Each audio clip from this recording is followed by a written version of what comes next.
की जो क्लास है बहुत ही बेहतर क्लास होने वाली है। और आज के क्लास के बारे में कहूँ तो आप थंबनेल पे देख सकते हैं रेशियो एंड प्रोपोर्शन।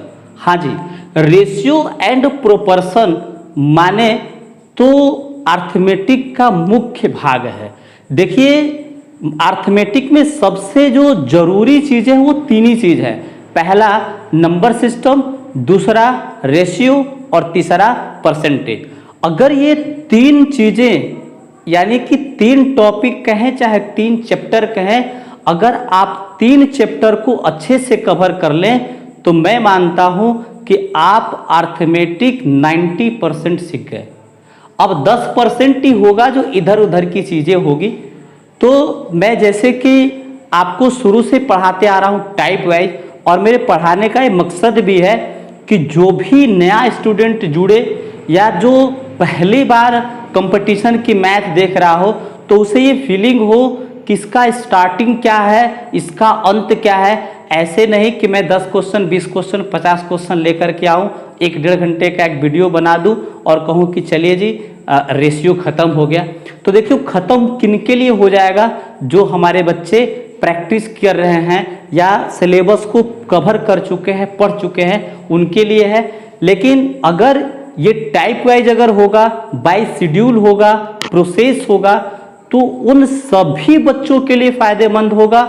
जो स्टार्टिंग से हैं उन्हें भी फ़ायदेमंद होगा, और जो बच्चा अगर प्रैक्टिस कर रहा है मतलब कि वह पढ़ करके फिर से दोबारा इसे समझ रहा है। देखिए मैथ ऐसा सब्जेक्ट है कि अगर आप एक बार कितना भी पढ़ लें, हर बार उलटने हर बार देखने की चीज़ें हैं, तभी आपको मैथ होगा। और देखिए मैं इससे पहले भी पढ़ाया हूँ, जो वीडियो भी पढ़ा दिया हूँ। एलसीएम लगभग 14 टाइप में मैंने पढ़ा दिया, कवर किया हूँ, पूरा एलसीएम कवर कर दिया है। और अगर आप पूरे एलसीएम के चैप्टर को अगर पढ़ लेते हैं तो इससे ज़्यादा कुछ नहीं है। एकदम मैं कंसेप्ट के साथ और एकदम शेड्यूल में पढ़ाया हूँ। दूसरा जो मैं पढ़ाया हूँ नंबर सिस्टम का भी 22-23 वीडियो पढ़ाया हूँ, और इसके आगे भी लगातार मैं पढ़ा रहा हूँ। तो बिना देर के हम टॉपिक पे सीधे आएंगे और मैं बात करूंगा कि आज की जो टॉपिक होगी वो रेशियो एंड प्रोपोर्शन की होगी। और रेशियो प्रोपोर्शन में पहले तो हम टाइप 1 पढ़ेंगे। अब हम जान लें कि टाइप 1 है क्या। टाइप 1 है क्या? देखिए टाइप 1 में हम केवल बेसिक कंसेप्ट को सीखेंगे कि हमें देखते ही देखते यानी लैंग्वेज की चीज़ों को हम देख के ही रेशियो प्रकट कर दें। देखें, भाषा को पढ़ें और हमें रेशियो का कंपैरिजन कर लें कि इसकी रेशियो क्या बनेगी। मेन मुख्य जो रूप है वही है।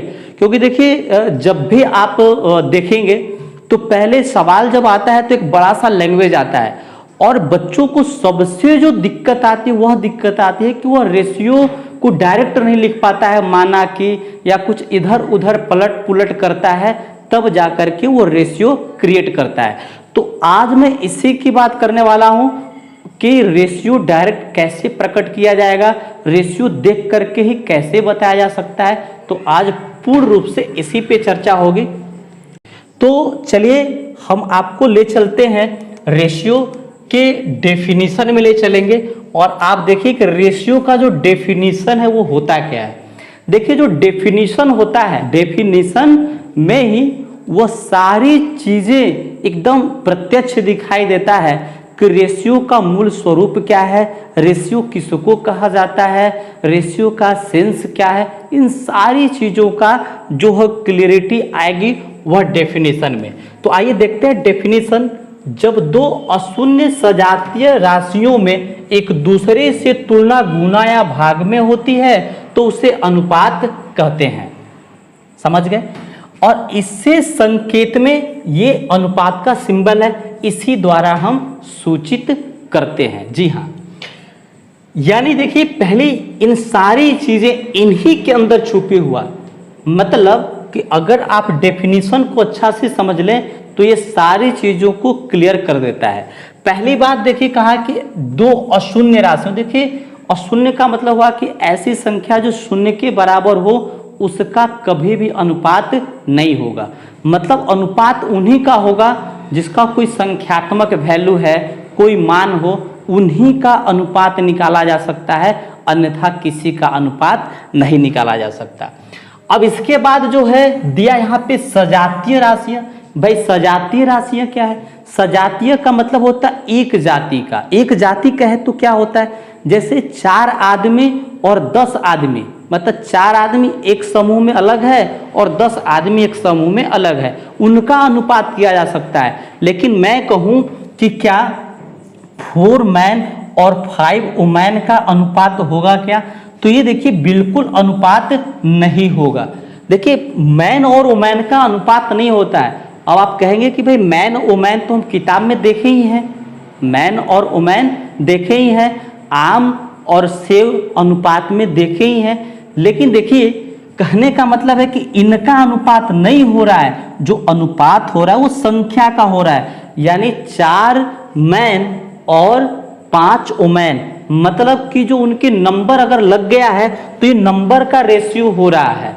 बात समझ रहे हैं? जैसे मैं कहूँ कि क्या 12 केजी और अनुपात हम लिखें कि 25 मीटर, क्या इनका अनुपात कभी होगा?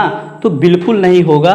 मतलब कि ये दोनों राशि सजातीय नहीं है। मतलब ये जो भी यूनिट है वो जिसकी इकाई है वो क्या है, केजी में है, और इसकी इकाई क्या है, मीटर में है।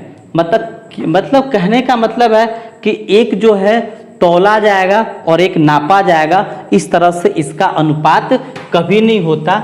मतलब जब भी अनुपात होगा वह सजातीय राशियों का होगा।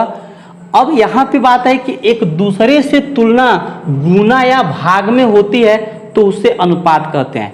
देखिए अगर हम कह दें कि भाई 1:4, अगर मैं पूछूं कि यहाँ पर A है और ये B है, A है और B है, तो ये गुना का क्या मतलब हूं कि अब मैं पूछूं कि B A का क्या है, तो आप कहेंगे इसका ये तो 4 गुना है। इसमें एक में अगर 4 से गुना करेंगे तो 4 गुना आएगा। मैं अब बात इधर से पूछूं उल्टा कि A B का कितना है, तो 1/4 भाग है। क्या समझ पाए आप? क्या समझ पाए आप? मैंने क्या कहा कि यही बात समझा रहा है कि एक दूसरे से तुलना गुना या भाग में होती है, उसे ही हम अनुपात कहते हैं। क्लियर? अब आप इतना तो बातें सीख गए। चलिए मैं आगे और आपको समझाता हूं।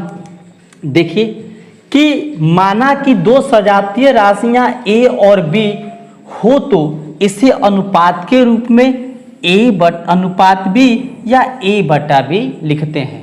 मतलब साफ है कि अगर 2 सजातीय राशियां A और B एक नामकरण है और ये अनुपात में अगर लिखना है तो आपको A/B लिखेंगे या A/B लिखेंगे। कहने का मतलब होता है अनुपात का मतलब जो है भाग से है, अनुपात का जो मतलब है वह भाग से है। तो जब अनुपात का मतलब भाग से है तो आप इसे A/B लिखे या A/B लिखे। चलते हैं आगे, आपको दिखाते हैं कि और क्या चीजें हैं। देखिए ये सबसे इंपॉर्टेंट बातें हैं इसके कि देखिए अनुपात का कोई मात्रक नहीं होता, मतलब कि अनुपात का कोई मात्रक नहीं होता। अब आप नहीं कह सकते कि 4 और 3 एक अनुपात में है तो ये किलो में है, मीटर में है, दर्जन में है। मतलब जब 2 राशि एक अनुपात में हो जाए तो उसके साथ कोई मात्रक नहीं लगेगा, ना तो किलो का ना ही ग्राम का, तो इसके मात्रक नहीं लगेंगे। बात क्लियर? चलिए अब आगे देखें। आगे क्या है तीसरा पॉइंट कि यदि अनुपात के प्रत्येक पद में किसी संख्या से गुणा या भाग किया जाए तो उसके वैल्यू यानी मान में कोई परिवर्तन नहीं होता। जी हाँ, तो ये देखिए बहुत ही VVI है, इसे आप नोट कर लीजिएगा। ये जो मैं अभी पॉइंट्स बता रहा हूँ अनुपात से रिलेटेड है, यानी अनुपात के विशेष पॉइंट हैं जो हमें याद रखने होंगे। यानी कह रहा है कि देखिए अगर A/B हो, मतलब कि A/B हो, अगर हम इसमें किसी संख्या से गुणा कर दें, अगर इसमें हम किसी संख्या से गुणा कर दें तो इसका अर्थ कभी नहीं बदलता। जैसे अगर हम लिखते 2:3, क्या इसको हम 4:6 लिखेंगे? क्या इसको हम अगला अगर हम देखें तो क्या 10:15? अब आप देखिए ये गुणा हुआ है, इसमें अगर हम कहें कितने का गुणा हुआ तो आप देखेंगे 2 का गुणा हुआ, फिर आगे देखें तो कितने का गुणा हुआ है इसके साथ, तो आप देखें तो 5 का गुणा हुआ। कहने का ये मतलब है कि गुणा हुआ, अगर हम संख्या में गुणा किए तो उसके वैल्यू बढ़ गए, उसकी संख्यात्मक वैल्यू बढ़ सकती है, लेकिन उसका अर्थ कभी नहीं बदलता। आइए मैं एक एग्जांपल से आपको समझाता हूं। जैसे मान लीजिए कि 5 केजी जो है मिल्क है और उसमें आप 1 केजी वाटर मिला दीजिए। 5 केजी दूध में 1 केजी वाटर मिला लीजिए और मिलाने के बाद आप उसका स्वाद चख लीजिए। फिर आप क्या करिए कि 10 केजी दूध ले लीजिए और उसमें 2 केजी पानी मिला दीजिए। क्या दोनों के स्वाद में परिवर्तन होगा? क्या उसका स्वाद बदल जाएगा? तो जी नहीं। क्यों? क्योंकि ये दोनों मात्रा समान रूप से बढ़ रही है। तो अगर मात्राएं समान रूप से बढ़ाई जाए गुना या भाग द्वारा तो उसके अर्थ में कोई परिवर्तन नहीं आता। आगे समझेंगे कि गुना के बाद अगर भाग भी किया जाएगा, गुना करें या भाग किया जाए, मतलब हम अगर a बटा के अनुपात b बटा के अगर दोनों में समान रूप से भागा कर दें तब भी इसके वैल्यू में कोई परिवर्तन नहीं होगा। ये बात हम लोग आगे देखेंगे। यहां तक क्लियर कर लिए? क्लियर। चलिए आगे हम समझें। अब देखिए यहां पर सबसे इंपॉर्टेंट बात क्या है कि अनुपात हमेशा अपने न्यूनतम पदों में होता है, मतलब सिंप्लीफाइड फॉर्म में होता है। जैसे अगर हम लिख दें कि 12:20, तो क्या अब हमने इस बात को समझाई है कि जो 12 और 20 का वैल्यू है वही वैल्यू किसका है? अगर हम 4 से दोनों को काट दें, दोनों को 4 से काट दें तो 3 हो जाएगा और ये 5 हो जाएगा। क्या इसके और इसमें में कोई अंतर है क्या? हमेशा दोनों में समानता नजर आएगी। क्यों? क्योंकि मैंने कहा था कि अनुपात में किसी राशि से गुणा कर दें या भाग कर दें उसके अर्थ में कोई परिवर्तन नहीं आता। बात क्लियर? समझ पाए हैं क्या? तो यही बात हुआ। जैसे अगर हम लिख दें कि 12:15:20:20:24। अब देखिए इसे सिंपलीफाई नहीं किया जा सकता क्योंकि ये 4 संख्या है और चारों संख्या को आप सिंपलीफाई नहीं कर सकते। कोई संख्या यानी कटेगी तो सभी एक ही संख्या से काटना है। ऐसा नहीं कि आप इन बीच वाली संख्या को आप काट दीजिए और कहीं सिंपलीफाई हो गया। नहीं, भागा देंगे तो सभी में, गुना करेंगे तो सभी में करेंगे, जिससे कोई परिवर्तन नहीं आएगा। चलिए अब आगे समझते हैं। ये देखिए अगर हम कहें तो आज हम यहीं से शुरुआत करने वाले हैं और ये जो है मुख्य भाग हो जाता है। रेशियो का सबसे जो मुख्य भाग हो जाता है यहीं से स्टार्ट हो जाता है और ये चीजें आपको सीखना चाहिए। ध्यान देंगे, ये दे रहा है कि डायरेक्ट अनुपात प्रकट करने के लिए हम 2 नियम का प्रयोग करते हैं। मैं आगे क्वेश्चन दिखाऊंगा और आगे किस तरह से क्वेश्चन आएंगे वह पूरा आपको देखने को मिलेगा। आप मेरे साथ अंत तक पूरे वीडियो में बने रहिए और बहुत मजा आने वाला है, क्योंकि हमने क्या कहा कि आज की जो क्वेश्चन होंगे वह आपको पेन और कॉपी लेके बैठने की जरूरत ही नहीं, आपको मेरे साथ साथ बोलना है और आप फटाफट आंसर दे देंगे इन चीजों को अगर आप सीख लेते हैं। चलिए देखिए पहला ये दिया है, पहला क्या दिया है कि फर्स्ट नेम फर्स्ट रेशियो। देखिए कहने का मतलब है कि जब भी आप डायरेक्ट लिखेंगे आपको देखते देखते, यानी कहने का मतलब है कि सवाल को आप पढ़े और आपको डायरेक्ट रेशियो में कन्वर्ट करना है, डायरेक्ट रेशियो का नंबर लगाना है, तो आपको करना क्या होगा? तो फर्स्ट नेम फर्स्ट डिजिट का प्रयोग करना है। इसका मतलब क्या होता है? इसका मतलब होता है कि जिस व्यक्ति जिस राशि का नाम पहले आएगा उसके लिए जो पहला डिजिट सवाल में आया होगा हम उसका प्रयोग कर देंगे। बात समझिए। और दूसरा जो देखिए क्या है कि जिस नाम के साथ का या से का संबंध हो उस नाम का अनुपात भिन्न के हर में लिखा जाता है। कहने का मतलब कि जब अनुपात आप लिखते हैं a बटा b, तो जिसके साथ का या सी लगा होगा, जिसके साथ का या सी लगा होगा, जैसे मान लीजिए राम है, तो राम के साथ से या का लगा होगा तो राम जो है बी वाला होगा। मतलब कि जिस नाम के साथ का या से का संबंध लगा होगा उस भिन्न के हर मतलब बाद, हर का यहाँ सेंस क्या है कि जो अनुपात बाद में लिखा जाएगा। मैं मानता हूं कि इन चीजों से आपको अभी समझ में नहीं आया होगा। चलिए मैं आपको एक दो एग्जाम्पल से इन चीजों को क्लियर करता हूं और बहुत ही मजा आएगा, अभी आप देखेंगे। चलिए अभी मैं आपको दिखाता हूं कि मैंने क्या कहा। देखिए, कहा कि राम की आयु श्याम की आयु का 5/4 गुना है, तो बताएं कि राम तथा श्याम की आयु का अनुपात क्या होगा। देखिए अभी आप देखिए मैंने क्या कहा था, पहला नियम क्या था कि फर्स्ट नेम, और मैंने क्या कहा था कि फर्स्ट डिजिट, फर्स्ट नेम के साथ क्या लिखेंगे, फर्स्ट डिजिट लिखेंगे। तो देखिए राम की आयु, अब बाद में क्या आया, श्याम की आयु, और डिजिट में पहले कौन आया, तो पहले आया 5 और बाद में आया 4। तो ये दोनों कॉन्सेप्ट से आपको मतलब समझना है। हमने दो तरीका बताया डायरेक्ट लिखने का। एक तो तरीका यह बतलाया कि जिसका नाम पहले आएगा उसकी डिजिट भी हम पहले लिख देंगे, और दूसरा हमने तरीका ये बताया कि जिस रेशियो के साथ, यहाँ देखिए ये रेशियो है और उसके साथ का या सी लगा होगा तो उसके साथ कौन आया है नाम, तो श्याम, तो वो बाद वाला होगा। तो आप इन दोनों चीजों से समझ सकते हैं। यही बात मैंने आपको समझाई है। देखिए यही बात हमने यहां समझाई है कि फर्स्ट नेम फर्स्ट डिजिट, जिसका नाम पहले आएगा उसका हम डिजिट भी पहले लगाएंगे, और जिस नाम के साथ का या से का संबंध हो उस नाम का अनुपात भिन्न के हर में लिखा जाता है। मैं यही चीज आपको समझा रहा हूं इस सवाल में कि जिसका नाम पहले आया उसकी संख्या पहले लीजिएगा, और जिसके साथ, जिस अनुपात के साथ का और से का संबंध हो जाएगा उसको बाद वाला लिखिएगा। अब आप समझिएगा, यहां मैं आपको डायरेक्ट अब बताता हूं।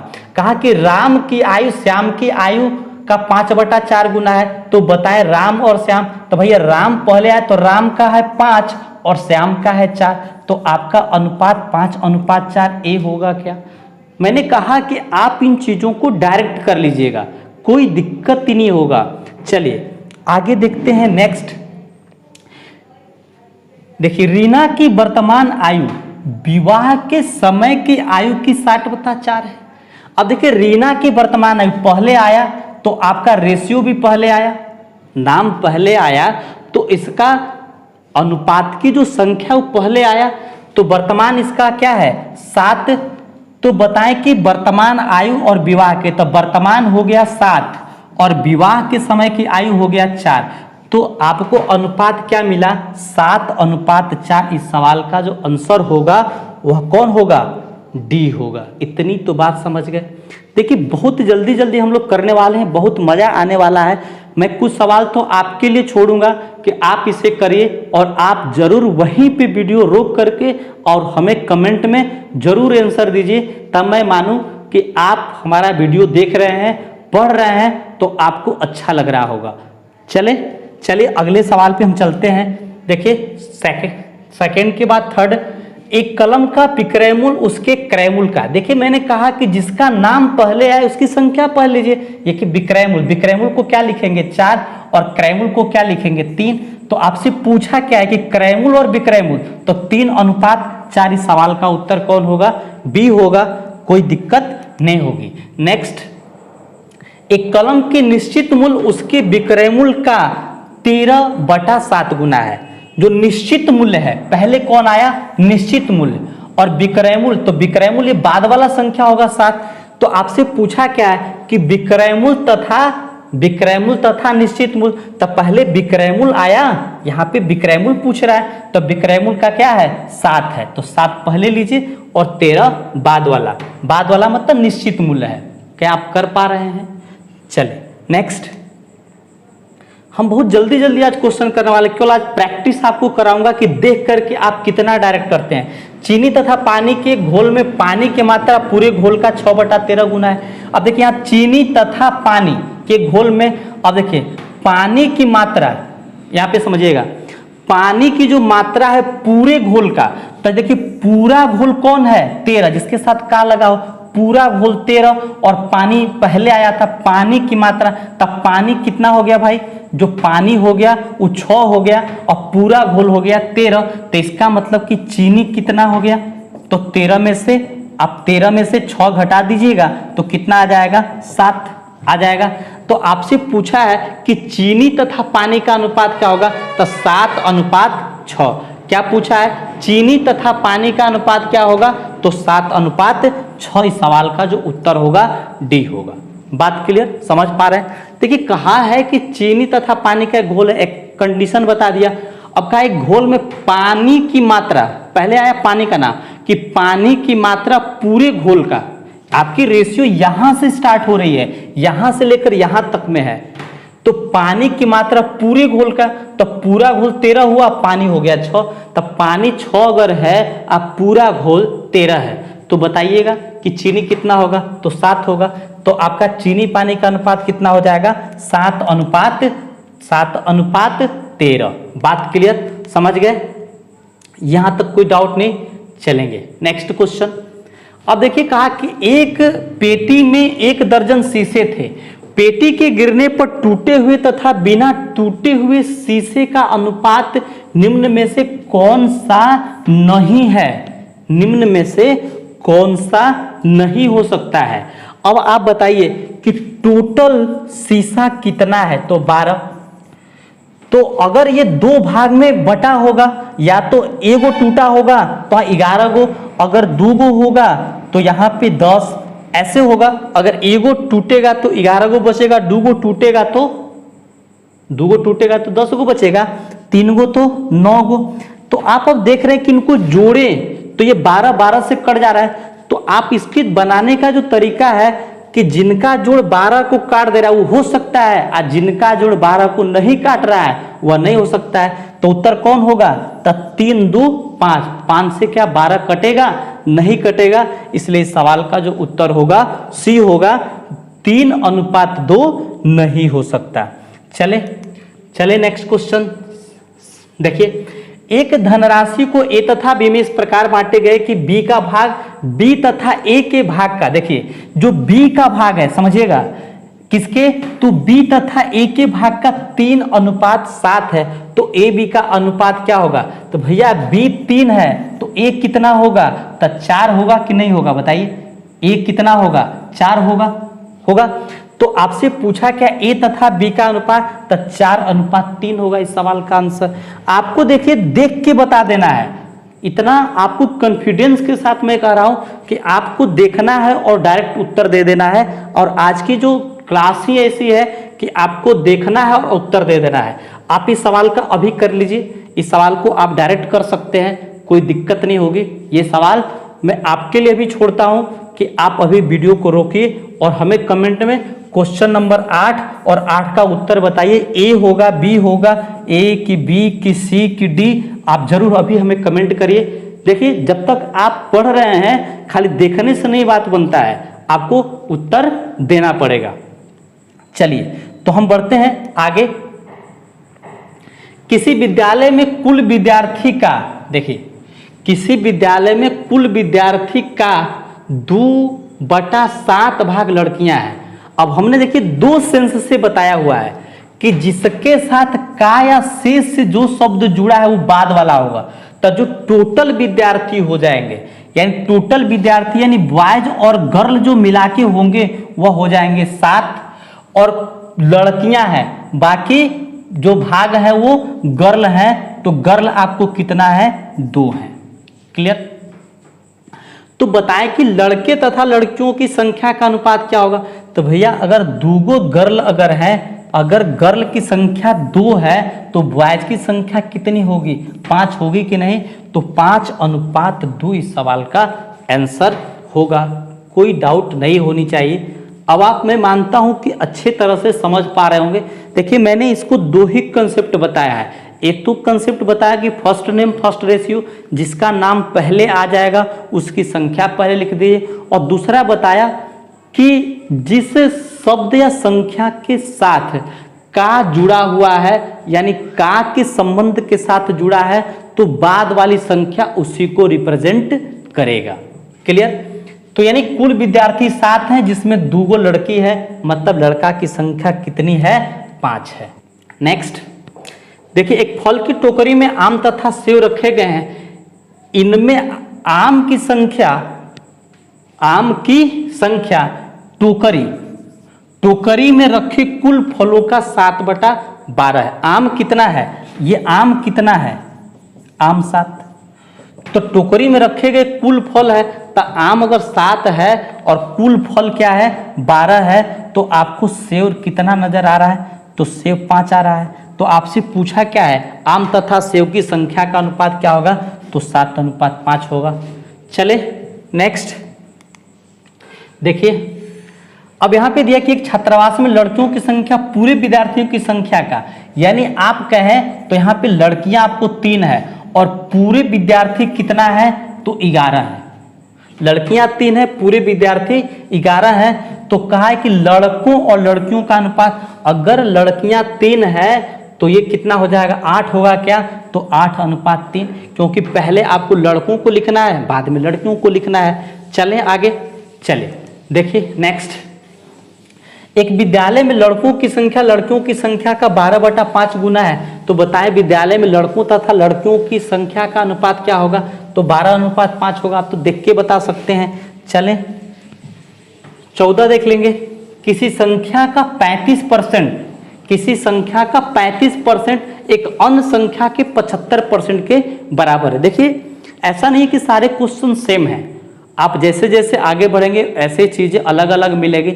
और आज का मोटो हम लोग का है कि हम चीज़ों को डायरेक्ट करना सीखें। हमें केवल सवाल पढ़ के ही तुरंत उत्तर दे देना है, क्योंकि देखिए जैसे जैसे हम आगे बढ़ेंगे, अगले टाइप की ओर बढ़ेंगे, तो आपको देखना होगा क्या कि पहले उसमें रेशियो आपको लिखना पड़ेगा, रेशियो के बाद और उसके साथ रिलेशन होगा, उन रिलेशन को जोड़ना होगा, तब जाके फाइनली कैलकुलेशन के साथ उत्तर देना होता है। तो जब हमें रेशियो लिखने में ही टाइम लग जाता है तो बाकी का काम तो और समय लगाएगा। तो पहले हम रेशियो डायरेक्ट करना सीख लें। देखिए एक बार मैं इसको पूरी तरह से आपको सॉल्व करता हूं, बाकी आगे हम बताते हैं। करेक्ट, किसी संख्या का, आप देखिए कि कोई संख्या है और कोई संख्या का, पहली संख्या मान लेते हैं, कोई संख्या है, चाहे नंबर मान लेते हैं, कोई नंबर पहला है, उस नंबर का जो है 35% एक अन्य नंबर जो सेकंड नंबर है उसका 75% के बराबर है। ये देखिए परसेंट का सिंबल लिख दिए, इसके क्या है? बराबर है। तो जब भी अगर बराबर का सेंस आएगा तो वो संख्या आपस में इनवर्स हो जाएगी, उलट जाएगी। बात समझिए, जैसे मैं कहूं कि 2a बराबर 3b, अगर आपको a अनुपात b लिखना हो तो देखिए a के बटा में यहां आ गया और इधर के बटा में आ जाएगा, मतलब 3/2 आएगा। तो आप क्या देख रहे हैं कि a का मान जो है, आपको मैं यहां से बता रहा हूं कि a का मान 3 वाला हो गया और b का मान 2 वाला हो गया। देखिए a का मान 3 और b का मान 2। तो जब भी ऐसे आएगा तो आपको सीधा सीधा क्या करना है कि दोनों नंबर का अनुपात क्या होगा? उल्टा लिख दीजिएगा, यानी उसका इधर अब पहले वाला का उधर लिख दीजिए। तो आप इधर 75 लिख दीजिए, परसेंट दोनों में लगा है, और इधर आप लिख देंगे 35। अब आप काट लीजिए बराबर, दोनों तो कट जाएंगे। अब काटेंगे 15×5 = 75, 7×5 = 35। तो आपको उत्तर आ गया क्या? 15:7। तो देखिए आगे के सवाल में हम यही चीजें करने वाले हैं कि जैसे ही संख्या क्या होगी, जैसे ही संख्या बराबर में होगी तो हमें सीधा सीधा क्या करना है? उल्टा लिख देना है, यानी पहला वाला का मान दूसरे का गुणांक और दूसरे वाला का मान पहला का गुणांक होगा। बात क्लियर? चलिए नेक्स्ट किसी संख्या का, देखिए इतना और दूसरी संख्या के आप लिख पाएंगे क्या? देखिए पहला और दूसरा मैं डायरेक्ट लिखता हूं, कि यहाँ पे 0.08 लिखे और इसका क्या लिखेंगे 0.6। देखिए दशमलव के बाद 2 अंक, दशमलव के बाद 2 अंक लिख देंगे और इसे हम कट कर देंगे। जब हम कट कर देंगे तो 2 हो जाएगा, 2 चौके 8 और 15 चौके 60, 2:15 इस सवाल का आंसर होगा। सीधा सीधा बात है। देखिए जो है किसी संख्या का पहला वाला दूसरा में चला जाएगा, दूसरा वाला पहला में आ जाएगा। इन चीजों को आप आगे के सवाल में प्रयोग कीजिएगा। नेक्स्ट, दो संख्याओं का अंतर उनके योग का, दो संख्याओं का जो अंतर है उनके योग का 45% है, तो बड़ी संख्या और छोटी संख्या में अनुपात क्या है इसे समझिएगा। देखिए मैं आपको पहले तो ये बता दूं, कंसेप्ट बता दूं कि जब भी आपको योग दिया हो, जब भी आपको जैसे योग दे दिया 20 और इसका अंतर दे दिया और इसका अंतर आपको दे दिया 8, बात समझिए। तो इसमें आपको करना क्या है कि दो संख्या का जोड़ 20 है और उसका अंतर दे दिया है 8। ऐसे जब भी कभी आ जाए, ऐसे जब भी कभी आ जाए कि इसका योग भी दिया हो और उसका अंतर भी दिया हो, तो आपको बड़ी संख्या कौन होगी, तो जो देखिए कभी भी बड़ा में से छोटा घटेगा तो बड़ा आपका a होगा। तो बड़ा निकालने के लिए क्या करना है, दोनों को जोड़िए और 2 से भागा दीजिए, और छोटा निकालने के लिए दोनों को घटाइए, दोनों को घटाइए और 2 से भागा दीजिए। बात क्लियर? यही कंसेप्ट आपको लगाना है। तो जब भी आप अनुपात में आएंगे, जब भी आप अनुपात में आ जाएंगे a अनुपात b, तो आप देखिए खाली जोड़ हो रहा है, दोनों को जोड़ना है बटा में 2 और दोनों को घटाने के बाद बटा में 2, तो ये 2 तो बटा वाला 2 कट जाएगा। इसका मतलब दोनों का एक बार योग और दोनों का अंतर को आपको क्या करना है, डायरेक्ट कर देंगे, उत्तर आ जाएगा। बात क्लियर? देखिए दो संख्याओं का अंतर और उसके योग का 45% है। तो अब देखिए कहने का मतलब है, मैं लिख के समझाता हूं कि दो संख्याओं का जो अंतर है उनके योग का कितना है भाई, तब 45% है।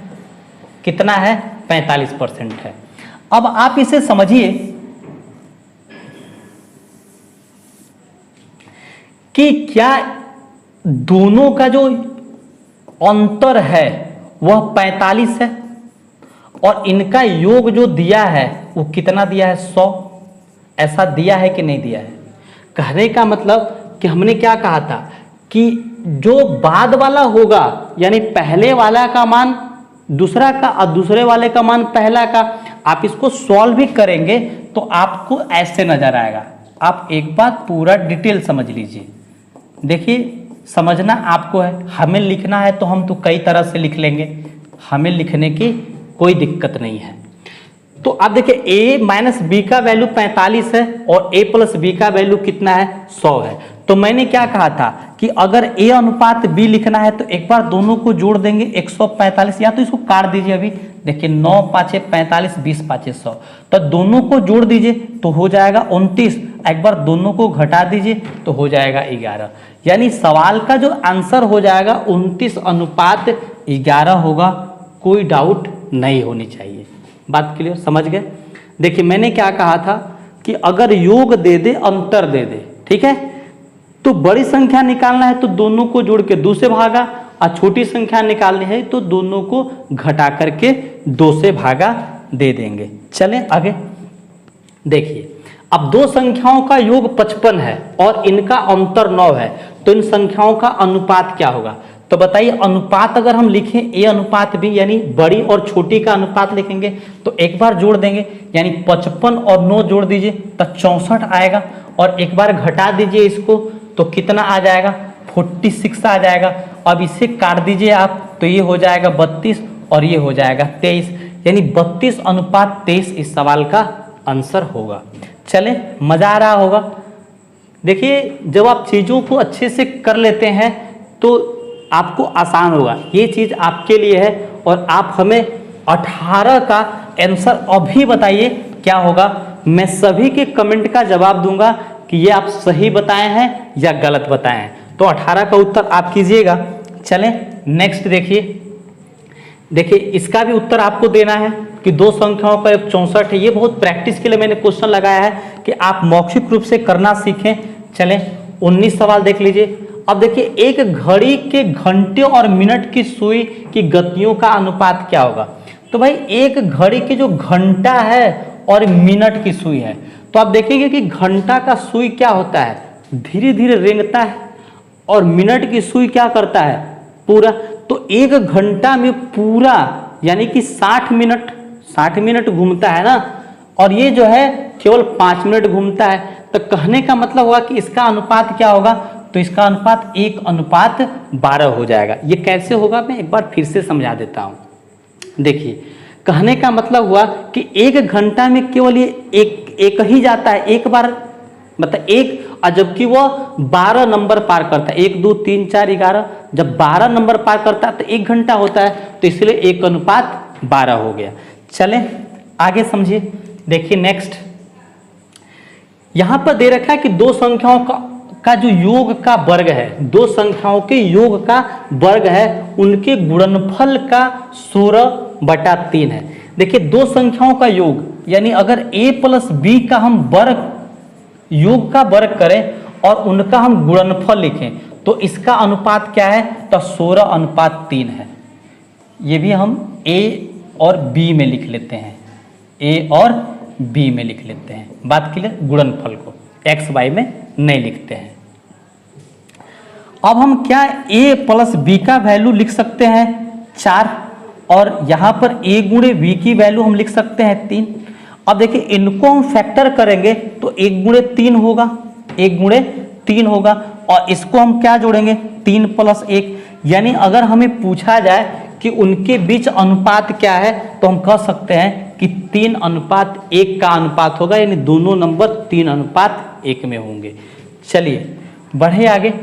देखिए सवाल नंबर जो 22 है कि दो संख्याओं का योग दिया है और उसका अंतर दिया है, तो आप इसे डायरेक्ट कर लीजिएगा कि भैया बड़ी संख्या क्या होगी, तो 54 और 12 जोड़ दीजिएगा तो कितना आ जाएगा, 66 आ जाएगा, और इसका अंतर क्या हो जाएगा, तो घटा दीजिएगा तो ये 42 हो जाएगा, घटा दीजिएगा तो कितना आ जाएगा, 42 आ जाएगा। इसको जब काट देंगे तो ये आ जाएगा कितना, 33, और ये कितना आ जाएगा, 21। फिर से काट देंगे, 11 × 33, 7 × 21, यानी सवाल का जो उत्तर होगा वो सी होगा। चले आगे बढ़े। चलिए देखिए, ऐसे ही सवाल है आगे कि दो संख्याएं किसी अन्य संख्या का क्रमशः, देखिए ये बात परसेंटेज में आएगी तो वहां भी अनुपात के नियम से आपको पढ़ने होंगे। तो जब अनुपात के नियम से आप पढ़ेंगे तो आपको ऐसा फीलिंग होना चाहिए कि हम परसेंटेज को भी अनुपात में कन्वर्ट कैसे करेंगे। तो देखिए, दो संख्या है, ये पहली संख्या है और एक दूसरी संख्या है, और किसी अन्य संख्या का क्रमशः दिया है। अगर ये 100 होगी तो पहली संख्या 20 और दूसरी संख्या 50 होगी, और आपसे पूछा इन दोनों संख्या का अनुपात क्या होगा। इन दोनों का अनुपात अगर कट कर दें तो 2:5 होगा, 2:5 होगा। तो कह रहा है उन दोनों संख्याओं का अनुपात क्या होगा, तो यहाँ 2:5। एक बात और ध्यान देंगे कि जब रेशियो आप पढ़ेंगे तो इसमें उल्टा और सीधा दोनों देता है। जैसे देखिए 5:2 भी दिया है, 2:5 भी दिया है। तो दो संख्या अन्य संख्या का क्रमशः दिया है ना, तो यानी पहली संख्या 20 होगी और दूसरी संख्या 50 होगी, और जो तीसरा जो हम मानेंगे अन्य संख्या वो 100 माने। तो ऐसे क्रम से हुआ है। चलें आगे बढ़े। नेक्स्ट देखिए, यदि पहली संख्या का 5% और दूसरी संख्या के 30% के बराबर है, तो हमने आपको बताया था कि उल्टा लिख दीजिएगा, ये 30 लिख दीजिए, इधर वाला 5 लिख दीजिए, काट दीजिएगा तो 6:1 हो जाएगा। इस सवाल का उत्तर सी होगा। चले हम आगे देखिए। नेक्स्ट, अब यहाँ पर दिया है कि यदि ए का 60% और बी के 3/4 हो, यानी बी का 3/4 हो। देखिए, अगर आप पढ़े होंगे तो इसको हम 75% बोलते हैं।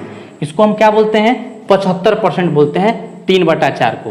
तो हम डायरेक्ट उल्टा लिख सकते हैं ए बी, तो बी का वैल्यू हो जाएगा और ए का वैल्यू उल्टा लिख देंगे, यहाँ 75 और यहाँ लिख देंगे 60।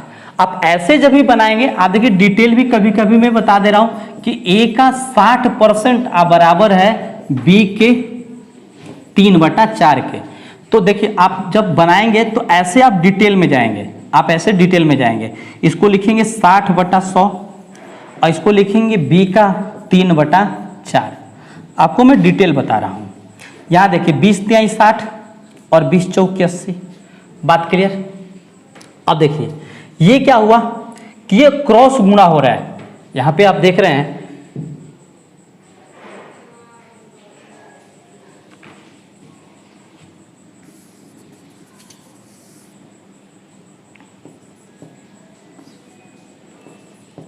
ए का 60/100, बी का 3/4। अगर इसे आप काटेंगे तो ये कितना होगा, तो 20 तिहाई 60 और 20 पाँचे 100, यानी यहाँ पे 5 आएगा। अब देखिए क्रॉस गुणा करेंगे, a बटा ये b आ जाएगा और ऊपर गुणा हो जाएगा तो 5 तिहाई 15, नीचे आ जाएगा तो ये कितना आ जाएगा 12। ये फिर से इसको काट लीजिएगा, आप चाहे तो ऊपर ऊपर ही काट सकते थे, फिर भी चलिए नीचे काट लेते हैं। 5 तिहाई 15 और 4 तिहाई 12, 5:4 आए। देखिए बहुत लफड़ा होता है अगर आपको डायरेक्ट चीज़ें नहीं आता है, और मेरी प्रयास यही है कि आपको मैं इतना प्रैक्टिस करा दूं, इतनी चीज़ों की प्रैक्टिस करा दूं कि आप देखते देखत बता दीजिए कि क्या करना है। तो देखिए ए का 60% बी का 75% के बराबर है, तो उल्टा लिख देंगे, ए का 75% बी के 60% के बराबर होगा, अनुपात में होगा। अब काट देंगे, 15 पाँचे 75, 15 चौके 60, ये आ गया अपना आंसर 5:4 डी में होगा। चले हम आगे देखें सवाल नंबर 26। एक संख्या का आधा और दूसरी संख्या के 0. अब देखिए आधा का मतलब क्या होता है, आधा का मतलब 0.5 होता है, और यहाँ पे दिया है तो बराबर है, तो एक संख्या और एक हो गई दूसरी संख्या। अब हम क्या उल्टा लिख दें क्या, तो उल्टा लिखेंगे तो यहाँ पे 0.07 लिखेंगे और इधर 0.5। देखिए दशमलव की बात 2 अंक, यहाँ भी 2 अंक हम लगा लेंगे तो हो जाएगा। अब दशमलव तो हट जाएगा ये, तो आ जाएगा 7:50। इस सवाल का आंसर जो होगा उसी में होगा। चलें आगे बढ़ें। देखिए मैं बहुत आज जल्दी बहुत क्वेश्चन का सीरीज लेके आया हूं, और आपको मैं बता दूं कि मैं हर तरह के क्वेश्चन करेंगे। एक धनराशि को ए तथा बी में इस प्रकार बांटा गया कि बी को प्राप्त कुल भाग का 7 अब ये बी को जब 7 मिलेगा, कुल भाग 20 है, तो 13 मिलेगा कि नहीं मिलेगा, तो ए को मिलेगा 13 और बी को मिलेगा 7, तो 13:7 इस सवाल का आंसर होगा। नेक्स्ट देखें 27। अब देखिए दो संख्याओं का योग उसके अंतर का 2 गुना है। अब बताइए भाई कि दो संख्या का जो योग है, योग जो है दूना है, योग दूना है और अंतर क्या है। देखिए योग क्या है, योग दूना है और अंतर क्या है, अंतर क्या है, तो 1 है। योग जो है अंतर का दुगुना है, तो दोनों संख्याओं का अनुपात क्या होगा। तो अगर दोनों संख्या, पहली संख्या और दूसरी संख्या का अनुपात लिखना है तो दोनों को जोड़ दीजिए, एक बार दो जोड़ दीजिए और एक बार घटा दीजिए, तो 3:1 इस सवाल का आंसर होगा। एक बार जोड़ेंगे तो 2 1 3, घटाएंगे तो 1, मतलब डायरेक्ट किया जा सकता है, कोई आपको दिक्कत नहीं होगी। चले 29 देखिए, ये आपके लिए भैया, ये आपके लिए। हम आगे बढ़ेंगे अब 30। अब यहाँ पे कह रहा है कि एक वस्तु, देखिए जब आप लोग पढ़ेंगे, देखिए इसमें एक मिश्रित है। मैंने क्या कहा कि रेशियो एक मिश्रित चैप्टर है। रेशियो क्या है, एक मिश्रित चैप्टर है, और इस मिश्रित चैप्टर को अगर आप अच्छे से कवर कर लेते हैं तो वह परसेंटेज में लेके जाएगा, लाभ हानि में लेके जाएगा, इधर आप जाएंगे मिश्रण में, फिर आप बट्टा में जाएंगे, CI SI, आप बहुत आगे speed, time, distance, time and और इस सब में पहुंचेगा। तो इसीलिए मैं कहता हूं कि आप रेशियो को मैं एकदम ऐसे बारीकी से पढ़ाऊंगा कि आगे के जितने भी चैप्टर होंगे वो आपके लिए एकदम आसान हो जाएंगे। अब एक वस्तु 4% और 6% लाभ पर बेची जाती है और दोनों के विक्रय मूल्य में इतना का अंतर है, तो दोनों के विक्रय मूल्य में अनुपात क्या होगा, 4% पर बेची जाए तो एगो 104 रुपया में बिकी और एगो बिकी कितना में, तो 106 रुपया में। अगर मान लो यहाँ पर इसके बीच में अंतर जो दे रहा है 2 रुपया का, यहाँ अंतर 3 रुपया का है, अगर इसको हम उसके अकॉर्डिंग अगर बढ़ाएं भी, इसमें गुना करके इसके अकॉर्डिंग अंतर 3 लाएं, तो तो क्या होगा, अनुपात में कोई परिवर्तन होगा क्या, कोई परिवर्तन नहीं होगा। तो बस यही खाली काट दीजिए और आपका उत्तर आ गया। 4 से तो नहीं कटेगा, ख्याल 2 से काट दें 52 और ये हो जाएगा 53, यानी 52:53 इस सवाल का सही आंसर होगा। कोई डाउट नहीं होनी चाहिए। चले आगे देखें, पहली संख्या का 1/5 भाग और दूसरी संख्या का 25% का योग पहली संख्या के 40% के बराबर है, तो पहली संख्या और दूसरी संख्या में अनुपात क्या हो। देखिए समझेंगे तो बहुत ही आसान है, मैं डायरेक्ट करके आपको सिखाता हूँ। अभी पहले आप डायरेक्ट सीखिए कि पहली संख्या का 1/5 भाग, ये 1/5 को हम कहते क्या है, तो 20%। 1/5 को कहते क्या है, तो हम यहाँ पे लिख देते हैं 20% कहते हैं। यहाँ समझिएगा 1/5 को, तो पहली संख्या का 20% और दूसरी संख्या के 25% का जो योग है पहली संख्या के 40% के बराबर है। तो इन दोनों को जोड़ेंगे तो पहली संख्या के 40 हो जाएगा, तो उधर अगर 20 है तो पहली संख्या 20 घट जाएगा, 40 में 20 घट जाएगा तो 20 ही बचेगा। तब पहली संख्या 20% और दूसरी संख्या 25%, तो उल्टा हो जाएगा, उल्टा हो जाएगा। इसको हम 25 लिख देंगे और इसको हम 20 लिख देंगे, काट देंगे उत्तर 5:4। इस सवाल का आंसर जो होगा सी हो जाएगा। अब चलिए, अगर जो बच्चे इन बातों को अभी भी नहीं समझे होंगे तो उनके लिए मैं इन चीज़ों को अभी डायरेक्ट करके सिखाता हूँ कि आप इसको डायरेक्ट लिख लिख कर कैसे सॉल्व करेंगे। चलिए समझते हैं। देखिए, पहली संख्या का यहाँ पे लिख सकते हैं 20% और प्लस दूसरी संख्या का 25%, यहाँ तक नो डाउट। इसके बाद यहाँ पे दिया है कि पहली संख्या के 40% के बराबर है। अब आप इधर आएंगे तो आपको ये मिल रहा है कि नहीं कि दूसरी संख्या का 25% और पहली संख्या के 20% के बराबर हुआ। तो हमने क्या कहा था कि उलट जाएगा, तो ये पहला अनुपात अगर हम दूसरा लिखें तो पहला वाला का जो मान है वह 25 होगा और दूसरा वाला का मान 20 होगा।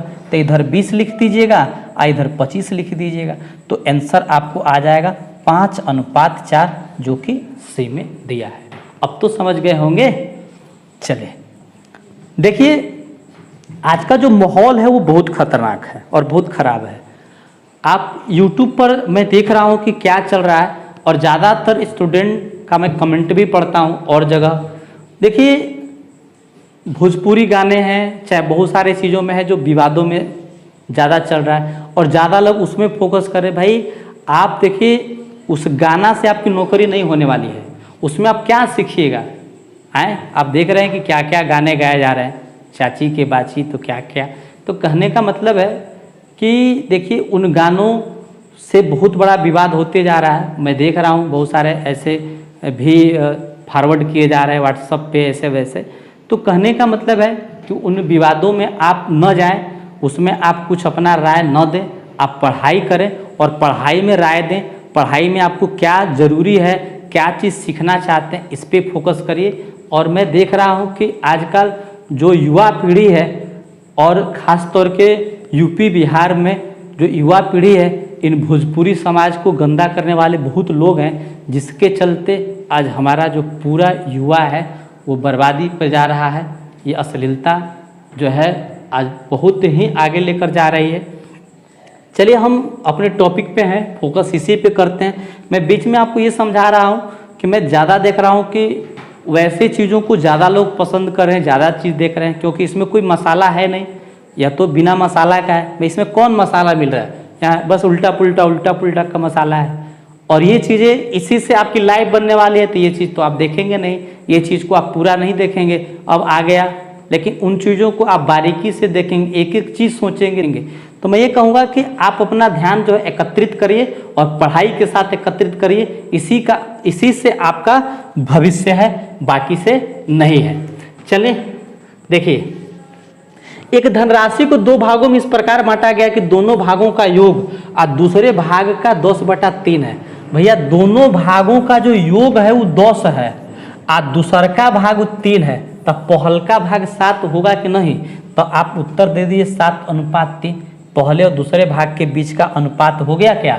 चले 5 केले का मूल्य 3 संतरा के मूल्य के बराबर। ये भी सवाल देखिए आएगा जब हम बंटवारा करेंगे ना, अनुपातिक विभाजन जब पढ़ेंगे तो ऐसे सवाल आएगा कि 5 केला का मूल्य जो है 3 संतरा के मूल्य के बराबर है, तो बताएं 1 केला और 1 संतरा का मूल्य। ये भी देखिए बदल जाएगा, लेकिन मैं लिख रहा हूं कि 5 केला का जो मूल्य है वह 3 संतरा के मूल्य के बराबर है।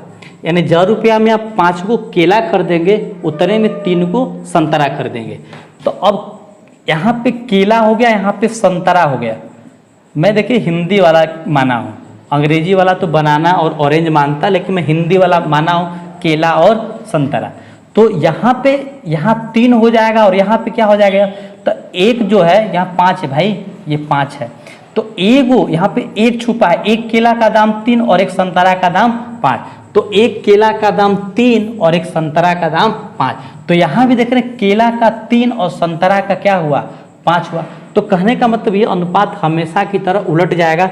अब आप गलती नहीं कीजिएगा। अगला सवाल इसी तरह का दिए हैं हमने कि 7 संतरे का मूल्य, तो भैया संतरा हो गया और यहाँ पे नींबू हो गया। यहाँ पे आपको क्या हो गया, नींबू हो गया। तो संतरा का 7 संतरा का मूल्य है वो 5 नींबू के मूल्य के बराबर है। तो अब ये बताइए कि जो संतरा है उल्टा हो जाएगा, संतरा हो जाएगा 5 और नींबू हो जाएगा 7, ये 7 हो जाएगा और संतरा 5। तो 5 संतरा और तो एगो का ये प्रत्येक का दिया है ना, ये जो दिया है प्रत्येक का दिया है कि एगो संतरा का दाम 5 रुपया और एगो नींबू का दाम 7 रुपया। तब 5 संतरा को तेकरा में 5 से गुणा करिए, और यहाँ पे दिया है कि 3 नींबू का, तब 3 से गुणा करिए, 25 हो जाएगा और अनुपात 7 तरीके 21, 25 अनुपात 21 इस सवाल का आंसर होगा। चलिए नेक्स्ट देखिए, एक धनराशि को 2 हिस्से में इस प्रकार बांटा गया कि एक के हिस्से का 6 गुना और जब दूसरे के हिस्से के 15 गुना के साथ जोड़ा जाता है तो संपूर्ण हिस्से का 8 गुना हो जाता है।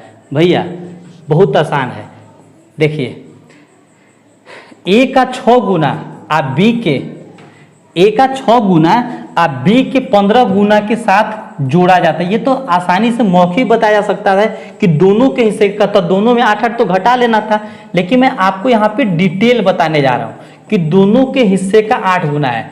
अब बताइए कि इसमें घटेगा कि नहीं। यहाँ पे इसको हम लिख सकते हैं कि 8 गो ए हुआ और प्लस 8 गो ए हुआ और प्लस 8 गो बी हुआ। अब इधर आके घट गया, 15 में से 8 घटा और उधर ए घट गया, तो 2a बराबर 7b आया, उलट जाएगा तो a अनुपात b क्या हो जाएगा, 7:2। इस सवाल का जो आंसर होगा वो C होगा। बात क्लियर है, आपको कंडीशन समझ में आ रहा है। देखिए अगर इन चीज़ों को तो हम डायरेक्ट भी कर सकते थे कि भाई दोनों के हिस्से का इतना जो गुना है और जोड़ का, तब 15 दोनों को मिला के है, तो दोनों में से अगर 15 गुना है तो एक के हिस्सा में से घटा दीजिएगा 6 और एक के हिस्सा में से घटा दीजिएगा 8, मतलब आसानी से कर सकते थे। चले हम नेक्स्ट देखिए, यहाँ दिया कि एक यदि गंगाधर का वेतन हरि के वेतन का, अब देखिए जो गंगाधर हैं वो हरि के वेतन का 3/11 है। जो गंगाधर है वो हरि के वेतन का कितना है भाई, यहाँ हरि के वेतन का कितना है, तो 3/11 है। देखिए पहले गंगाधर आया 3 और बाद में हरि आया तो हो गया हरि 11। और शंभू का वेतन, जो शंभू है वो किसके, शंभू का वेतन हरि के वेतन से 3/4 गुना है। शंभू जो है हरि के वेतन का कितना है, तो 3/4 गुना है। तो गंगाधर और शंभू के वेतन का अनुपात क्या होगा। देखिए ये तो बात फंस गई। अब देखिए दोनों में आप देखें कि दोनों में हरि कॉमन है और यहाँ हरि की वैल्यू 4 है और यहाँ हरि की वैल्यू क्या है, 11 है। तो आपको करना क्या है कि इसमें गुणा 4 से ऊपर नीचे कर दीजिएगा और यहाँ से 11 से कर दीजिएगा। तो देखिए यहाँ पे आ जाएगा 12/44 और यहाँ पे आ जाएगा 33/44। अब देखिए दोनों में जो हरि की वैल्यू 44 हो गया। अब आपसे पूछा है कि गंगाधर और शंभू के वेतन का अनुपात क्या होगा, तो गंगाधर जी को कितना मिला, 12। गंगाधर और शंभू, शंभू है, गंगाधर और शंभू के वेतन का अनुपात क्या होगा, तो 12:33 काट के इसको लिखिएगा कितना आप, तो 4×3 = 12, 11×33 यानी 4:11 इस सवाल का आंसर होगा। क्लियर, समझ गए इन चीजों को। चलिए नेक्स्ट देखेंगे, एक विद्यालय में लड़कों की संख्या का 10% लड़कियों की संख्या के 1/4 भाग के बराबर है।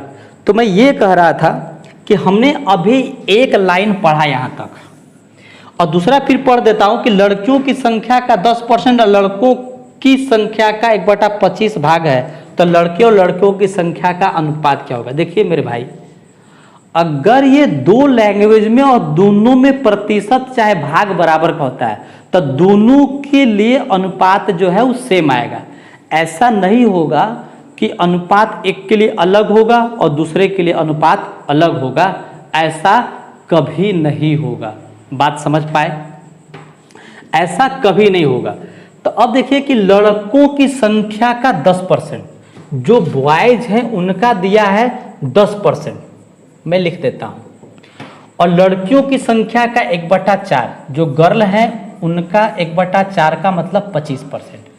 भाग के बराबर है तो अनुपात उलट जाएगा, तो B/G क्या हो जाएगा, तो ये आ जाएगा 25, यानी इसका वैल्यू 25 हो गया, G की वैल्यू 10 आ गई। अब इसे आप कटा दीजिए तो ये 5:2, इस सवाल का जो आंसर होगा वो B होगा। अब आप दूसरे इक्वेशन को भी सॉल्व करिएगा तो यही अनुपात आने वाला है, इसमें कोई चेंज नहीं होगा। तो जब भी सवाल में ऐसा दे, इसके अलावा और भी पूछ देगा, तो आप दोनों के चक्कर में नहीं पड़ना है, एक से अनुपात आप लिख लीजिएगा।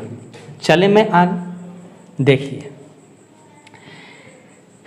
देखिए इतना जो रुपया है, यानी 3650 रुपया को दो भागों में इस प्रकार बांटा जाता है कि पहले भाग का 2/5 भाग और दूसरे भाग के 3/4 भाग का दिया है 6:7 का अनुपात है। तो दोनों भागों का अनुपात क्या होगा।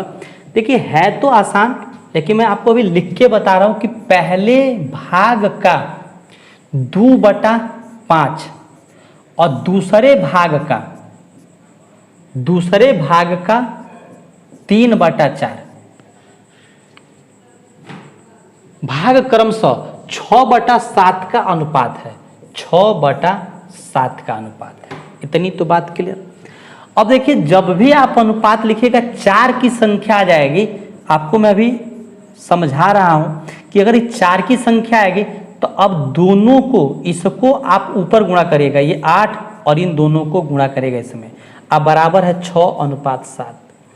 अब यहाँ पे मैं आपको बता दूं कि ये कट जाएगा, 4 दूनी 8 और 3 दूना 6, और तो नहीं कटेगा, नहीं कटेगा। तो आप देख लीजिए कि पहला अनुपात दूसरा क्या हुआ, इसे क्रॉस गुणा कर दीजिएगा, 15 यहाँ 45 होगा और 7 चौके 28 होगा। यही इस सवाल का आंसर होगा। समझ पाए मेरे भाई, कोई डाउट नहीं होगी। चलिए आगे बढ़े। हर तरह के सवालों को आज हमें पूरी तरह से सीख लेना है, और आगे जो हम टाइप पढ़ेंगे वो बहुत ही धमाकेदार होगा। अब इनके लिए हमें सोचना ही नहीं होगा, हम अब सवाल को फटाफट करेंगे। यदि गफूर का वेतन हासिम के वेतन, देखिए जो गफूर है वो हासिम के वेतन का 4/3 है, और सतीश का जो वेतन है, सतीश का वेतन जो दिया है, फिर से हासिम के वेतन का कितना दिया, 5/4। ध्यान दीजिएगा कि गफूर का वेतन हासिम के वेतन का 4/3 है, और फिर कह रहा है कि जो सतीश का वेतन है वो हासिम के वेतन का 5/4 है। तो गफूर और सतीश, तो आप देखिए दोनों में जो एच है, एच मतलब जो है हासिम है, क्या इक्वल है। अगर इक्वल नहीं हो तो हमें क्या करने चाहिए। हमने आपको क्या समझाया कि दोनों को हम गुणा कर देंगे बराबर में, ऊपर में गुणा कर देंगे 4 का और नीचे में गुणा कर देंगे 3, क्योंकि दोनों में इसकी वैल्यू 3 और 4 का एलसीएम ले लीजिए। 3 4 का एलसीएम 12 लाने के लिए हमें 4 का ऊपर 3 का नीचे करना पड़ेगा। अब देखिए ये आ गया 15 और ये आ गया 16। तो आपसे पूछा क्या कि पहले गफूर और सतीश, तो गफूर हो गया 16 और ये हो गया 15, तो 16:15 यही इस सवाल का आंसर होगा। चले देखिए, यदि कि मिश्रण में जिंक और चांदी का अनुपात 4:1 है, तो मिश्रण में चांदी और इस मिश्रण में चांदी की मात्रा का प्रतिशत क्या होगा? भाई ऐसे पूछा है।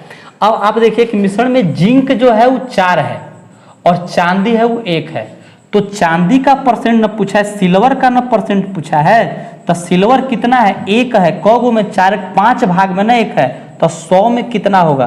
काट दीजिए इसको, तो हो जाएगा ये 20%। क्लियर? नेक्स्ट देखिए, कह रहा है किसी संख्या में लड़कों की संख्या का 1/3 और लड़कियों की संख्या के 50% के बराबर है। अब लड़कियों की संख्या का 10% और लड़कों की संख्या के 1/15 भाग के बराबर। क्या इससे पहले में सवाल किए थे जिसमें हमने बताया था कि आप केवल आपको करने क्या है, केवल टू केवल एक ही सेंटेंस से आंसर दे देना है।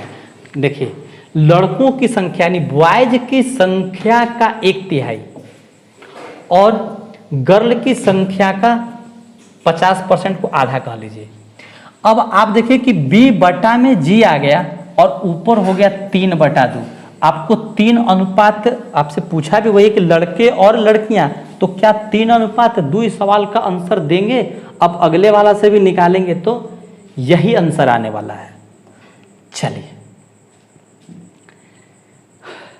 अब देखिए, एक कारखाने में, यहां से समझिएगा कि एक कारखाने में कर्मचारियों की संख्या देखिए 9:8 के अनुपात में कम कर गई, यानी कि पहले कर्मचारी 9 गो थे, अब उसको 8 गो कर दी गई। पहले 9 कर्मचारी आते थे, अब उनको 8 कर दी गई और उनकी दैनिक वेतन 14 से 15 बढ़ा दी गई। 14 रुपया से 15 रुपया बढ़ा दी गई। ये इनकी संख्या है और यहाँ पे प्रत्येक का वेतन है। तो अगर हम इसको गुणा करेंगे तो हमारा टोटल खर्च आ जाएगा क्या? यानी आप गुणा करेंगे तो टोटल खर्च आएगा, क्योंकि पहले 9 कर्मचारी आते थे और प्रत्येक को 14 रुपया जा रहा था, तो 14 9 126 रुपया खर्चा हो रहा था। लेकिन अब क्या हुआ कि अब इनकी संख्या 9 से 8 आने लगी और उनकी मजदूरी बढ़ा दी गई प्रत्येक की। अब देने जाने लगी 14 से 15, तब 15 8 120 जाने लगा।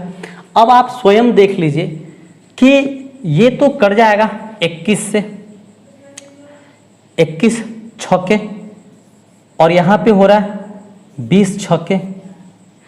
अब आप समझिए कि पहले 21 रुपया खर्च हो रहा था, अगर पूरा कहते 126 रुपया खर्चा हो रहा था। अब जो है पहले टोटल खर्चा जो जा रहा था 126 रुपया जा रहा था और अब जा रहा है 120 रुपया। तो यहाँ पे कहने का सेंस हुआ कि इसमें क्या हुआ, इंक्रीजिंग हुआ कि डिक्रीजिंग हुआ? तो आप देख रहे हैं डिक्रीजिंग हो रहा है, घट रहा है। यानी अब जो होगा कि दैनिक बिल जो है में कमी हो जाएगी। क्या हो जाएगी? कमी हो जाएगी। किस अनुपात में? 21 से 20 की ओर हो जाएगा। पहले 21 रुपया था, अब क्या हो रहा है? 20 रुपया हो रहा है। तो ये डिक्रीज हो रहा है, घट रहा है। बात क्लियर? अब ऐसा सवाल आप उड़ा दीजिएगा। देखिए, एक सवाल मैं और करता हूं कि एक मेले में प्रवेश टिकट का मूल्य जो है, प्रवेश टिकट जो था, टिकट का जो दाम था, है ना, शॉर्ट में लिखता हूं, एक जो टिकट का जो मूल्य है वह प्रत्येक का है 9:13। यानी पहले 9 रुपया था टिकट का दाम। सेम क्वेश्चन है, पहले टिकट का जो दाम था वो 9 रुपया था, अब उसके दाम हो गए 13 रुपये। अनुपात में वृद्धि करने पर मेले में आने वालों की संख्या 7:4 के अनुपात में कम हो गई। भाई बहुत सारा ऐसा हो जाता है ना, आप देखते हैं कि जैसे ही किसी चीज़ का भाव बढ़ जाता है तो खरीदने वाले कम हो जाते हैं। होता है कि नहीं होता है? और जैसे फ्री में जो चीज़ मिलने लगे तो लूटने वाले ज़्यादा हो जाते हैं, ज़्यादा संख्या में लोग दौड़ने लगते हैं। तो वही बात है कि पहले 9 रुपये टिकट था, अब 13 रुपया हो गया। तो अब जो जाने वालों की संख्या पहले 7 थी, अब हो गई 4। अब इस पे ही बताइए कि जो कुल संकलन होगा, संकलन का मतलब होगा कि कुल योग, उसको काउंट किया जाएगा। तो 9 7 63 और 13 चौके 52। अब डिक्रीज हो रहा है कि इंक्रीज हो रहा है? तो यहाँ पे जो है डिक्रीज हो रहा है। कैसे हो रहा है? तो 63 से 52। तो ये भी सवाल आपसे बन जाएगा। चलिए अब मैं मानता हूं कि इस तरह के सवाल के बाद आगे हम इसी तरह का सवाल 3-4 आपको होमवर्क में दे रहे हैं, और आप अभी हमें कमेंट करके यही रोक करके डायरेक्ट उत्तर दीजिएगा। करना क्या है, पहला वाला को पहले में गुणा और बाद वाला का गुणा बाद में करना है। ये तो आपसे हो जाएगा, किसके लिए भी आपको कलम उठाना पड़ेगा नहीं भाई। ऐसा करेंगे तो आप एसएससी नहीं निकाल पाएंगे, आप जो है आपका लेवल डाउन हो जाएगा, आपका स्पीड घट जाएगा। और मेरे जो मोटो है, मैं इसलिए बेसिक से पढ़ा रहा हूँ। देखिए स्टार्टिंग थोड़ा स्लो जरूर होता है, लेकिन जैसे जैसे हम आगे बढ़ेंगे वैसे हमारा स्पीड बढ़ती जाएगा और हम धीरे धीरे हाई रेंज में पहुँचेंगे, हाई लेवल में पहुँचेंगे। तो हमारा ये मोटो है कि आपका लेवल हाई हो, ठीक है। चलिए देखिए, ये आपको HW इसे आप अभी हमें कमेंट कीजिए, रुक करके इसी पे कमेंट करिए। इसके बाद आपको फिर अगला मैं देता हूँ दूसरा। देखिए 46 भी यही सवाल है, ये भी होमवर्क है, आपको करना पड़ेगा। अब आपको अगला सवाल सेम मेले वाला है, ये इसको भी आप गुणा करिए डायरेक्ट, ये भी आपको होमवर्क में, ठीक है। इसके बाद जो नेक्स्ट है ये भी देखिए होमवर्क में है आपको, इससे भी आपको करिए, खाली गुणा करना है भाई, कुछ नहीं करना, सेम क्वेश्चन है। आप गुणा कर दे 16 और 13 साते गुणा करके उत्तर डायरेक्ट दे दीजिएगा। चलें आगे, अगला सवाल भी इसी तरह का दिया है, ये भी आपके लिए होमवर्क है। और मैं फिर जो है नेक्स्ट क्वेश्चन भी लगभग 6 क्वेश्चन आपको खाली गुणा करने के लिए प्रैक्टिस के लिए दिया हूं। अब आप इससे आसानी से कर लीजिएगा, कोई दिक्कत नहीं होगी, कोई दिक्कत नहीं होगी। मैं कोई नई बात कर रहा हूं, मैं कहा कि खाली गुणा करिए, आपका जो है उत्तर आ जाएगा। अब आप बताइए कि क्या ये सवाल आप कर पाएंगे? बिल्कुल कर पाएंगे। कि जो संख्या 8 से 3 हो गई और इनकी जो मजदूरी है वो 3 से 8 के रूप में बढ़ गई, तो आपको क्या मिला?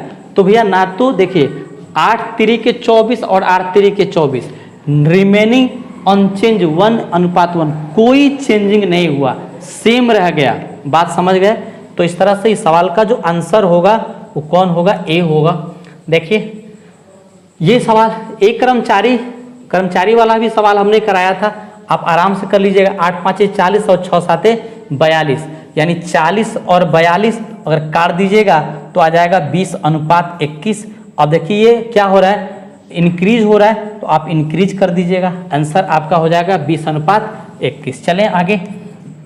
देखिए एक फैक्ट्री में प्रत्येक कामगार का वेतन इस अनुपात में बढ़ा दिया जाता है, किंतु कामगारों की संख्या इस अनुपात में घटा दिया जाता है। सेम चीजें हैं, और आपके लिए थोड़ा सा मैं टफ दे रहा हूं कि आप इन परसेंट को तोड़ के हमें उत्तर दे पाएंगे क्या, और ये आपके लिए होमवर्क है। मैं नेक्स्ट वीडियो में सभी का आंसर भी बताऊंगा, लेकिन आपको अभी हमें कमेंट में इसका आंसर देना है, तब मैं मानूंगा कि आप एक ईमानदारी से, एक गहराई से पढ़ रहे हैं। देखिए जब तक आपकी चाहत नहीं होगी, जब तक आपकी चाहत नहीं होगी कि नहीं हमें सीखना है। अब कुछ लोग तो देखिए ऐसे भी होते, जब हम लोग ऑफलाइन पढ़ाते हैं तो लड़का क्या करता है कि किताब बहुत सारा राइटर का बुक है, आप पीछे सॉल्यूशन बनाए रहता है, तो सवाल पढ़ता और पीछे वाला सॉल्यूशन देख लेता है और देख के कहता है क्या ये तो बन जाए, ये तो हो जाएगा, ये तो आसान है।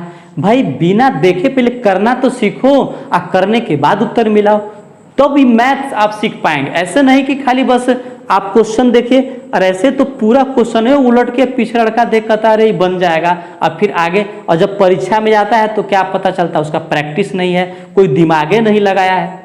तो ऐसा आप गलती कभी ना करें। आप अपने अस्तित्व को समझें, अपने लेवल को समझें कि क्या हम मौखिक करने योग्य हैं कि नहीं। थोड़ा सा मेहनत करिए, टाइम लीजिए। चलिए नेक्स्ट देखिए, सेम क्वेश्चन है, ये आपको होमवर्क है मेरे भाई। मैं अभी 5-6 क्वेश्चन आपको होमवर्क में दिया हूं, ये आपको करने हैं। मैं इसे अब बताने वाला नहीं हूं, आप ये सभी कर